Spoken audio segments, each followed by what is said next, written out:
നിങ്ങളിപ്പോൾ ഭർത്താക്കന്മാരുടെ അടുത്ത് നന്നായി താഴ്ന്നിട്ടും കാല് പിടിച്ചൊന്നും ഒരു കാര്യമില്ല. നിങ്ങളെ കൊണ്ട് ഞാൻ പോകട്ടെ എന്നല്ല ചോദിച്ചത്, ഞാൻ പോകുന്നു എന്നാ പറഞ്ഞത്. കല്യാണൊക്കെ ഒരു പാട്ട് പാടാൻ പോവാ, നിനക്ക് വേറെ പണിയൊന്നുമില്ല? അച്ഛത് അങ്ങനെയൊന്നും അല്ല, ഇതൊരു ഇവന്റ് മാനേജ്മെന്റ് പ്രോഗ്രാമാ. എന്റെ കൂടെ പഠിച്ച കുറച്ച് കുട്ടികളെ കൂടി ഒരു ഓർക്കസ്ട്ര സെറ്റ് ചെയ്തിട്ടുണ്ട്. അപ്പൊ അതിന് ജസ്റ്റ് പാടാൻ പോകുന്നേ ഉള്ളൂ, അല്ലാണ്ട് ഞാൻ അത് പ്രൊഫഷണൽ ആക്കുന്നൊന്നുമല്ലല്ലോ. അല്ല, ഈ ഇക്കാര്യം നിന്റെ വീട്ടുകാർക്ക് അറിയാം?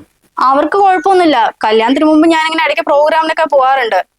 പാട്ട് എന്റെ പാഷൻ അച്ഛാ. ഇതാ കൂടെ 1 മണിക്കൂറേ പ്രോഗ്രാം ഉള്ളൂ. നിന്റെ വീട്ടിൽ കുഴപ്പമില്ലായിരിക്കാം, പക്ഷെ അത് ഇവിടെ നടക്കൂല. എനിക്ക് ഈ നാട്ടിൽ കുറച്ച് പരിചയമുള്ള എന്റെ മരുമോളെ കണ്ട കുറച്ച് പലരും കല്യാണം പറയുമ്പോ പാട്ട് പാടാറുന്ന അത് എനിക്ക് കുറച്ച് നാണക്കേടാ. ഇതിലെന്താ അത്ര നാണക്കേട്? പാട്ട് പാടാൻ തന്നെയല്ലേ പോകുന്നത്, അല്ലാണ്ട് വേറെ ഒന്നിനും അല്ലല്ലോ. ഏട്ടനും അമ്മയ്ക്കും ഒരു കുഴപ്പമില്ല, പിന്നെ അച്ഛൻ എന്താ ഇങ്ങനെ പറയുന്നത്? നിന്റെ ഏട്ടനും അമ്മയല്ലേ ഇവിടുത്തെ കാര്യങ്ങൾ തീരുമാനിക്കുന്നത്.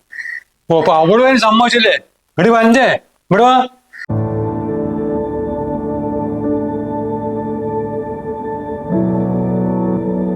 നീയാണി ഇവിടെ ഉള്ള സ്ഥലങ്ങളൊക്കെ പാട്ട് പാടാൻ സമ്മതിച്ച?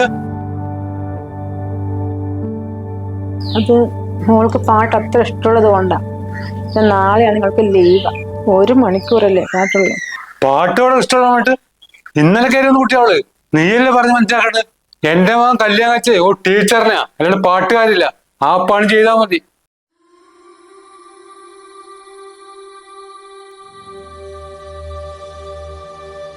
അവളുടെ ഒരു പാട്ടും കൂത്തും. നീ എന്ത് നോക്കി നിൽക്കണ? ഒരു ചായ എടുത്തിട്ട് പാടി.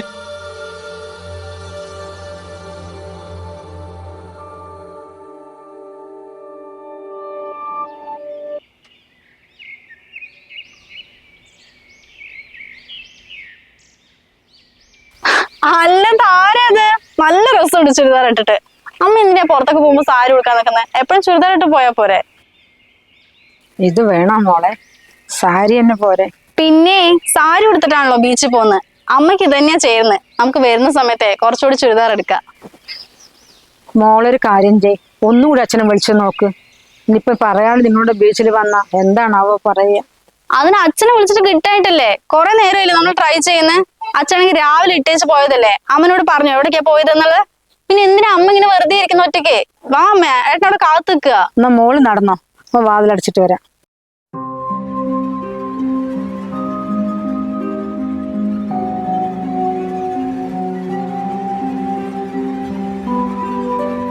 എവിടെ പോവാ?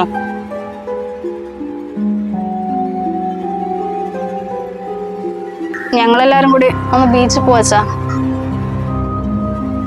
അല്ല, നീ എവിടേക്കാ ഈ കോല് കൊണ്ടി പോണ്? അമ്മയും ഞങ്ങളുടെ കൂടെ വരണ്ട അച്ഛാ. അവര് ഈ പിള്ളേർ എവിടെ പോണെന്ന് വെച്ചിട്ട് നിനക്ക് ഈ പുറകെ പോകുന്ന ആണല്ലേ? അതും ഈ ചുരിദാർ ഇട്ടത്. അതിന് ചുരിദാറിന് എന്താച്ചാ കുഴപ്പം? അമ്മയ്ക്ക് ഇങ്ങനത്തെ ഡ്രസ്സൊക്കെ ഇടാനാ ഇഷ്ടം. ഇത്രയും കാലമായിട്ട് അച്ഛൻ അമ്മനെ എവിടെയും കൊണ്ടുപോയിട്ടില്ലല്ലോ. അപ്പൊ ഞങ്ങള് ബീച്ചിൽ പോയപ്പോ അമ്മനെ വിളിച്ചു, അത്രേ ഉള്ളൂ. അച്ഛനെ ഞങ്ങൾ കുറെ നേരം വിളിച്ചതാ, കിട്ടായിട്ടാ. ഏട്ടനവിടെ കാത്തുക്ക. വാ അമ്മേ. അത് ശരി. അപ്പൊ നിങ്ങളെല്ലാം കൂടെ ഇട്ടു പോയാലേ എനിക്കാരെ കഴിക്കാൻ കുടിക്കാൻ എടുത്തില്ല. എല്ലാം അവിടെ ഉണ്ടാക്കി വെച്ചിട്ടുണ്ട് അച്ഛാ, എടുത്ത് കഴിച്ചാൽ മാത്രം മതി. അതൊന്നും ശരിയല്ല. അവനോട് കാത്തു നിൽക്കല്ലേ. നീ പോവാണി പോ, ഇവള് വരുന്നില്ല. അതെന്താ വെച്ചാ അമ്മ വന്ന സാരമില്ല മോളെ, മോള് പോയിക്കോ, സമയായില്ലേ, ഞാൻ വരുന്നില്ല.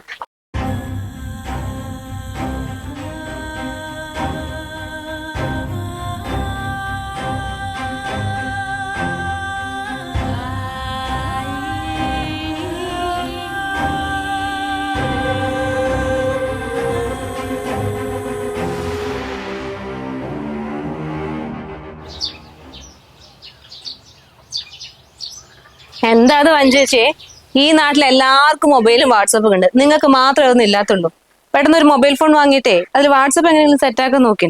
ഒരു മൊബൈൽ വാങ്ങിക്കണം മോളെ, കുറെയായി ഞാനും വിചാരിക്കുന്നു. എന്തായാലും വേഗം ആകട്ടെ. പിന്നെ ഞാൻ വന്ന എന്തിനാന്നറിയോ? നമ്മുടെ ലയൺ റെസിഡൻസിലെ എല്ലാ സ്ത്രീകളും കൂടിയിട്ട് ഒരു യാത്ര പോകാൻ വേണ്ടി പ്ലാൻ ചെയ്തിട്ടുണ്ട്. അപ്പൊ ഞങ്ങൾ ഇന്നലെ ഗ്രൂപ്പിൽ ഇത് ഡിസ്കസ് ചെയ്തൊക്കെയാണ്. പക്ഷെ വഞ്ചേച്ചിക്ക് വാട്സപ്പ് ഇല്ലാത്തതുകൊണ്ടേ നേരിട്ട് ഒന്ന് പറയാന്ന് വിചാരിച്ചു വന്നതാ. ആണോ? ഏത് അമ്പലത്തിലേക്കാ മോളെ? അമ്പലത്തിലേക്കൊന്നല്ലേ ചേച്ചി, അന്ന് നമ്മൾ സ്ത്രീകൾക്ക് അമ്പലത്തിലേക്ക് മാത്രമേ ട്രിപ്പ് പോകാൻ പറ്റൂ. നമുക്ക് അടിച്ചു പൊളിക്കൊക്കെ വേണ്ടേ? അതുകൊണ്ട് ഇപ്രാവശ്യം ഞങ്ങൾ എല്ലാവരും കൂടി പ്ലാൻ ചെയ്തേ ഗോവയിലേക്ക് പോകാനാ. അപ്പൊ വഞ്ചേഴ്സിന്റെ ഡേറ്റും കൂടി എനിക്ക് കിട്ടാനുള്ളൂ. അപ്പൊ ചേച്ചിക്കും സ്യൂട്ടബിൾ ആയിട്ടുള്ള ഒരു ടൈം പറയുകയാണെങ്കിൽ നമ്മൾ അതിനനുസരിച്ച് ട്രെയിൻ ടിക്കറ്റ് റിസർവ് ചെയ്യാൻ വേണ്ടിട്ടാ. ഗോവയിലേക്കാ? അയ്യോ, ഞാന് അതെന്താ ഞാനെന്ന് പറഞ്ഞ് വഞ്ചേച്ചിക്ക് എന്താ ഗോവയിലേക്ക് വരാൻ താല്പര്യമില്ലേ? പിന്നെ ആഗ്രഹമില്ലാണ്ട് നമ്മളൊക്കെ സിനിമയിൽ കൂടെ മാത്രമല്ലേ മോളെ ഗോവയെ കണ്ടിട്ടുള്ളൂ. വരണം എന്നൊക്കെ ഉണ്ട്, പക്ഷേ ഒരു പക്ഷേയില്ല, ആഗ്രഹം കൊണ്ട് അത് തീർക്കന്നെ വേണം. ആ കൂടെ ഒരു ജീവിതമല്ലോ. ഇവിടുത്തെ എല്ലാ പെണ്ണുങ്ങളും വരുന്നില്ലേ ചേച്ചി? അമ്മന്റെ പേര് കൂടെ എഴുതിക്കോ, അമ്മ എന്തായാലും വരും. അത് അത്രേ ഉള്ളൂ. ഞാൻ എന്തായാലും വഞ്ചേച്ചിന്റെ പേര് എഴുതാം. എന്നാ പിന്നെ സന്ധ്യയും കൂടി വാ. അയ്യോ ഞാനില്ലേ ചേച്ചി, എനിക്ക് സമ്മർ വെക്കേഷൻ ക്യാമ്പാ, എന്തായാലും ലീവ് ഒന്നും കിട്ടില്ല. ഇത്തവണ നിങ്ങൾ എല്ലാരും കൂടി പോയി അടിച്ചു പൊളിച്ചിട്ട് വാ, നമുക്ക് അടുത്ത തവണ നോക്കാം. ആ അപ്പൊ വഞ്ചേച്ചി പേരെഴുതാണേ. പിന്നെ ഡേറ്റ് ഇന്ന് രാത്രി ഒന്നുകൂടി ഞങ്ങളൊന്ന് കൺഫേം ചെയ്യട്ടെ, എന്നിട്ട് അറിയിക്കാം. ഇത് എങ്ങോട്ട് പോകുന്ന കാര്യം മോളെ നീ പറഞ്ഞത്? അത് നമ്മുടെ ഏരിയയിലെ സ്ത്രീകളെ കൂടിയിട്ടേ ഗോവയിലേക്ക് പോകാൻ വേണ്ടി ഒരു പ്ലാൻ ഉണ്ട്. അപ്പൊ അത് വഞ്ചേച്ചിനും കൂടി അറിയിക്കാൻ വേണ്ടിട്ട് വന്നതാ. നിങ്ങൾ ഗോവയിലേക്ക് അവിടേക്ക് വെക്കോ, പക്ഷെ ഇവിടെ ഉണ്ടല്ലോ കേട്ടോ.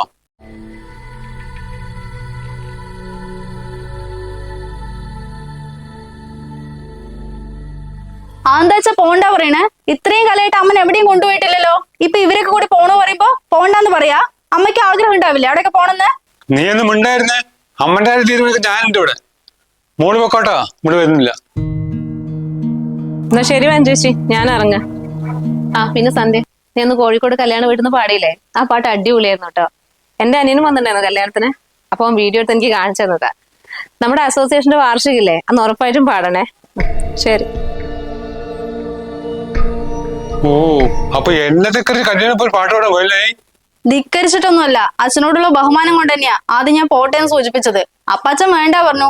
അച്ഛൻ പറയുന്നതനുസരിച്ച് എനിക്ക് എന്റെ ആഗ്രഹങ്ങൾ മാറ്റി വെക്കാൻ പറ്റുമോ? അച്ഛൻ ഓരോ സ്ഥലത്ത് പോകുന്നതും ചെയ്യുന്നതൊക്കെ ഞങ്ങളോട് ചോദിച്ചിട്ടാ.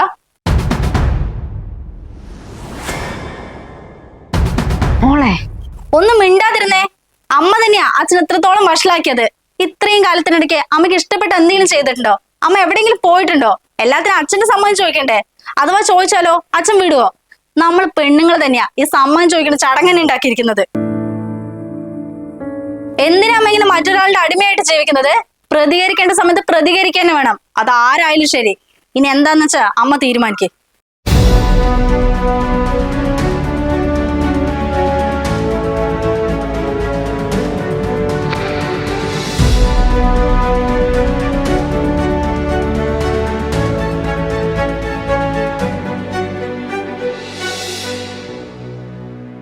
నిసగ సని సగ సని సగ సని సగ సగ మ పమ గ మ పమ గ మ పమ గ మ పమ మ పని పమ పని పమ పని ప పని సగ సాని పమ గ సా సని పని సగ సని సని పని సగ సని సని పని సగ సగ మ పమ గ మ పని పమ పమ గ మ పని పమ పమ గ మ పని పని సా తగిడ తజుడు ధీ ధిమిత తగిడ ధీ തകിട തജുനു ദീം ജനത തകിട ദീം ധതി തകിട തകഥീ. കഥകളി കലയുടെ പദരസമൊഴുകിയ ചരിതകൾ പാടുകയായി, പുലരികൾ നിറമണി പകരുമ തിരകളെ തോടയമാടുകയായി, ആനന്ദ തിരത്താള ജതികളിൽ. പോട്ടെ മോളെ. ശരി അമ്മേ, അമ്മ പോയിട്ടാ. മോള് പ്രാക്ടീസ് മുടക്കണ്ട. ശരി എന്നാ.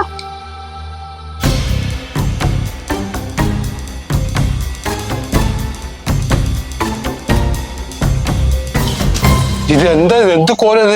ഇതൊക്കെ ഇട്ട് എങ്ങോട്ട് പോവാ നീ? ഞാൻ ഗോവയിൽ പോവാ. ഗോവയ്ക്കോ? നീയോ? ആരോട് ചോദിച്ചത്? കൊറേ കാലം ചോദിച്ചതല്ലേ, ഇനി മതി. ഈ ബഹുമാനം പറയുന്നതേ ഭാര്യമാര് ഭർത്താക്കന്മാർക്ക് മാത്രം കൊടുക്കാനുള്ളതല്ല, തിരിച്ചിങ്ങോട്ടും വേണം. അല്ലേ പിന്നെ ഇങ്ങനെയൊക്കെ ഉണ്ടാവും. മഞ്ചേ, നീ വെറുതെ കളിക്കാൻ നിൽക്കില്ലേ? നീ പോയി എന്റെ കാര്യങ്ങൾ നോക്കുക. നിങ്ങളുടെ എല്ലാ കാര്യവും ഞാൻ നോക്കുമ്പോഴാണ് നിങ്ങൾ ഭൂമിയിലേക്ക് വന്നത്. നിങ്ങളുടെ കയ്യും കല്ലും ഓരോ കുഴപ്പമില്ലല്ലോ. ഞാൻ പോയാലേ 3-4 ദിവസം കഴിഞ്ഞിട്ട് വരുള്ളൂ. മോനും ബിസിനസ് ടൂർ പറഞ്ഞിട്ട് പോയി, അവളും അവളുടെ വീട്ടിൽ പോകാൻ നിൽക്കുക. അതുകൊണ്ട് ഞങ്ങളെ വരുന്നവരെ ഒറ്റയ്ക്ക് ഉണ്ടാക്കി കഴിക്കും. എന്താ സംഭവിക്കാൻ നോക്കാലോ. മറ്റുള്ളവർക്ക് വേണ്ടി ജീവിച്ച് മതിയായി. ഇനിയിപ്പോ എത്ര കാലം ഉണ്ടാകുന്ന അറിയില്ല. ഇനിയും ഞാൻ എനിക്ക് വേണ്ടി ജീവിക്കട്ടെ. പെണ്ണായി ജനിച്ചു പറഞ്ഞിട്ടേ ഞങ്ങളുടെ ആഗ്രഹങ്ങളും സന്തോഷങ്ങളൊന്നും മൂടി വെക്കേണ്ട ഒരു കാര്യമില്ല. ഞങ്ങൾക്കും ജീവിക്കണം സന്തോഷത്തോട് കൂടിയിട്ട്. അല്ല മഞ്ചേ, ഒരു അല്ലയില്ല. നിങ്ങളിപ്പോൾ ഭർത്താക്കന്മാരുടെ അടുത്ത് നന്നായി താഴ്ന്നിട്ടും കാല് പിടിച്ചൊന്നും ഒരു കാര്യമില്ല. നിങ്ങളെ കൊണ്ട് ഞാൻ പോകട്ടെ എന്നല്ല ചോദിച്ചത്, ഞാൻ പോകുന്നു എന്നാ പറഞ്ഞത്.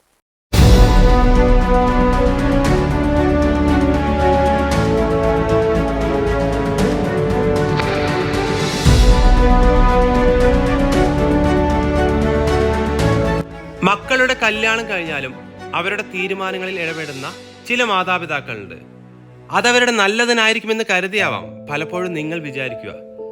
പക്ഷെ അവരുടെ ദാമ്പത്തിക ജീവിതത്തിൽ ഒരുപാട് പ്രശ്നങ്ങൾ നിങ്ങളുടെ അഭിപ്രായം കാരണം അവിടെ ഉണ്ടാവും.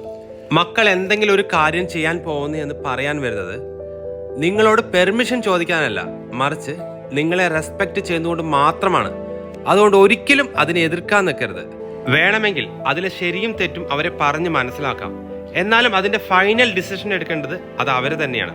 അതുപോലെ തന്നെ ചില അമ്മമാരുണ്ട്, ഭർത്താവിനും മക്കൾക്കും വേണ്ടി സ്വന്തം ആഗ്രഹങ്ങളും സ്വപ്നങ്ങളൊക്കെ മനസ്സിലൊതുക്കി നടക്കുന്നവർ. ജീവിതം അത് ഒന്നേ ഉള്ളൂ. അത് ആർക്കു വേണ്ടിയും അഭിപ്രായം ചോദിച്ച് കളയേണ്ടതല്ല. കാലമൊക്കെ മാറി. പെണ്ണാണെന്ന് കരുതി ഒരിക്കലും ഒതുങ്ങിക്കൂടി കഴിയേണ്ടവരില്ല നിങ്ങളാരും. ഇനിയെങ്കിലും മാറി ചിന്തിക്കുക. നിങ്ങളിപ്പോൾ ഭർത്താക്കന്മാരുടെ അടുത്ത് തന്നെ താഴ്ന്നിട്ടും കാല് പിടിച്ചൊന്നും ഒരു കാര്യമില്ല. നിങ്ങളെ കൊണ്ട് ഞാൻ പോകട്ടെ എന്നല്ല ചോദിച്ചത്, ഞാൻ പോകുന്നു എന്നാ പറഞ്ഞത്.